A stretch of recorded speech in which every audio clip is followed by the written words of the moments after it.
Let's see how to change the default font size in Microsoft Word. First off, you want to open Microsoft Word. And as you can see right here, we have our document ready. Now to change your default font size, first click on the Home tab. Now click on the font section and make sure that you click this little button right here. And that will open up a new window where you can edit your font style, and your font size.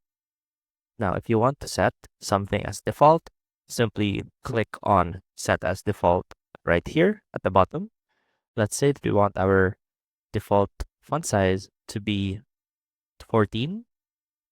Now, click on Set as Default, and a new window will pop up where it will confirm if you want to set the default font to the font that you chose, the font style, and the font size for that document only, or for all the documents based on the normal template.